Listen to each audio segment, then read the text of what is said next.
Welcome back to BCHS.TV. I'm your host, Gary Ownbey. We're going to talk again today about Bradley Central boys basketball, being joined today by one of our good friends and great coach here at Bradley Central, head coach of the boys freshman team, Colby Dills, who also assistant to the varsity team. And Colby, welcome to the program today. Thanks for having me, Gary. Glad to have you here. Colby, before we get into talking about your team a little bit, give us a little bit of your background. I know you're an old Bradley guy. When were you here and what did you play at Bradley? Yeah, I was class of 2009.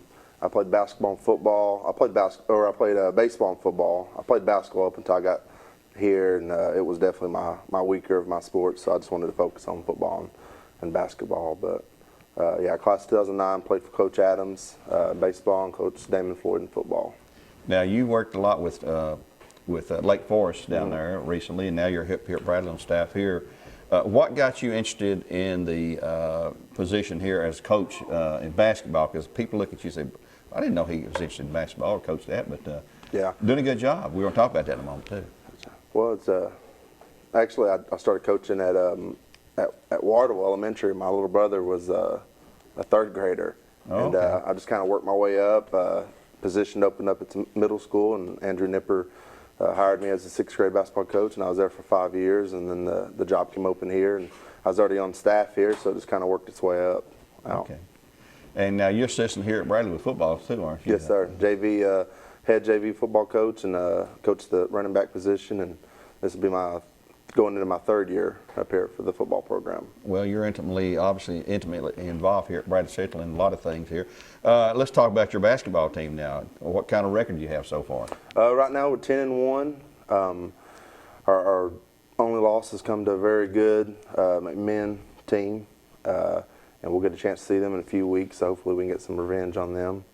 But they've been playing well lately. I had Ray County Monday. We go to McMinn Central tomorrow, and then which will be Thursday. Thursday, yes, and then tomorrow or the Saturday we'll go to Cahota Creek over in Dalton, Georgia. So how many games do you have on the schedule, basically? We have 17, and then we'll have a freshman tournament held at Ray County at the end of the year. So we should finish with at least 20, 21 games total. Okay, well, let's talk about some of the players that's on that team. Who's some of your standout guys that have stepped up and really got that record to what it is? Yeah, Trevor Carpenter. He's a very good offensive player. He hits probably 3 to 4 threes per game. I think he had 5 straight games where he had 20 points. So offensively, he's kind of our leader as far as scoring points. Memphis Flowers. He's really, the last few games, he's been stepping up, freshman and JV wise. So it'd be nice we can both have them going, 20 points per game. You got Hunter Goins. He's kind of, honestly, he's our leader on the floor a little bit. He recognizes a lot of what the other team's trying to do, and me and him will communicate back and forth about. Like a coach on the floor. Yeah, coach on the floor. And he can score it too. He's a pretty good defender. You got J.D. Kirkpatrick. He's been playing JV for us too. He's just a rebounding machine. We don't total up rebounds, but I would say he gets 12 to 13 rebounds per game. And then we got Pierce Ballinger, long athletic kid. He can score. He usually gets about 8, 10 points a game. These kids come, I'm assuming, from different middle schools around town, and yeah, majority of them came from Lake Forest. The Pierce kid, he actually came from Ocoee Middle, and Jaquan George, he came from Cleveland Middle. Pierce actually came from Ocoee Middle. Yeah, so they just kind of all mix in, come from different schools. Well, as the freshman coach, and now you assist with the varsity as well. What are your duties as assisting with the varsity during game time and also during practice time? Yeah, during practice time, just making sure kids are staying focused and engaged. Chuck's out there going over offense and defense game plan, and Drew's helping him. So really, first of all, I'm just trying to learn myself because it's a lot different coming from the middle school to the freshman level.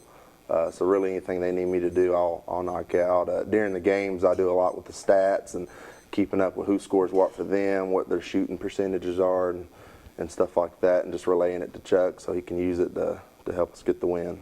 Well, us guys in the media, we appreciate those stats too. I know you send them on to me and Joe and some other folks each game. It's a big help when we try to keep up with things like that. And And I know you have, I guess, the tablet that you use on the sidelines, the electronic, record all that stuff. And I don't know how in the world you guys do that, but we're thankful that you do. Yeah, yeah, it's very helpful. And kids that they like to know their stats and what they're shooting and this and that. So it's good that we can have it on hand and can show them after the game. Well, how does your freshman now? We have a varsity, we have a JV, and we have a freshman. How does the freshman get incorporated into the JV? Is that a decision that you and Drew sit down and say, okay, I think this guy can help out, let him dress out with the JV? Is that how you? Well, Drew will kind of, he sees all of our games, and we'll scrimmage and stuff back and forth, but he'll kind of pull up who he thinks can help him. Depending on who gets pulled up from JV to varsity, he'll pull up as many as he thinks he needs from our group going into the game. Well, let me ask you something else too. Now, if I'm an eighth grade, up and coming eighth grader, I'm in the eighth grade right now, and I'm going to be an up and coming ninth grader this fall. How and when would I be approached, or how would I approach you or the system here to get into the freshman program? You just have to to register. You'll come up to the office and register with Bradley Central High School, and really just you have tryouts at a certain point. Tryout to a certain point. But I mean, you kind of you kind of know who's going where and this and that as you get closer to the end of the school year. I was going to ask, do you go and watch a lot of middle school games? Oh, yeah. You see all those, I suppose. I see a lot of them. Yes, I go watch all three, really. I've got cousins and stuff to play for Cleveland, so I go and support them, and I go and watch Ocoee and Lake Forest play any chance I get. Mm-hmm. Well, I do a lot of PA work for the middle schools, and I've seen all of our middle school programs, boys and girls, 6th grade, 7th grade, and 8th grade. And I was talking to some folks just this past week. I was watching Ocoee Middle and Lake Forest play, and I agreed with what they said. This is probably one of the strongest years that all three middle schools have had. Usually there's one school sort of down, the other two maybe dominating, but now it is pretty much, there's some great talent in that 8th grade coming up for all the schools, so future looks bright around here. Definitely, and just to pitch in on that, Cleveland Middle I know beat Ocoee pretty good.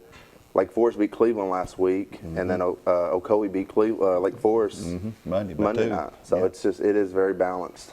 And that's good for it. That's good for the county. And it's sort of the same way it is in the girls' side of it too. I mean, it's a very strong programs. We got some really good coaches. You got Andrew Nipper, Matt Clayton, people like that. These schools that have played ball and know what they're doing, and are able to convey that to the kids to bring their fundamental skill levels up there. So it's just great for the whole program, Yeah, definitely makes our job easier for coming in. They're ready to go. And that's one of the reasons you got a Cleveland High School boys team ranked #1 in the state.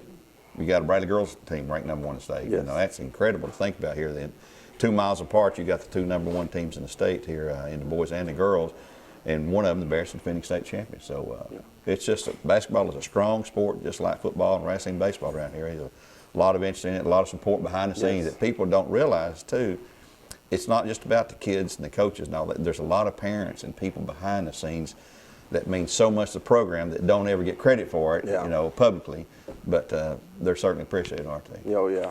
There's a lot of people, like you said, there's a lot of people that put in work, and a lot of kids are training and getting shots up, even outside of practice and school hours. So it definitely shows when you've got two teams in town that are ranked boys and girls first in the state. Well, Colby, we're going to wrap it up for now. We certainly appreciate you coming in today and taking time out of your schedule to be with us here on BCHS.TV. All of our interviews, folks, by the way, are on BCHS.TV. They're on Facebook and YouTube. You can look up BCHS Bear Network and find those. They'll stay there, so you can go back and look at those and let your friends and family, whatever, look at those and review those. We have a lot of fun here at Bradley doing those. And we want to thank you, Colby Dills, for being here. I've been your host, Gary Ownbey, on BCHS.TV. For now, we'll say so long for now. God bless, and go Bears. Go Bears.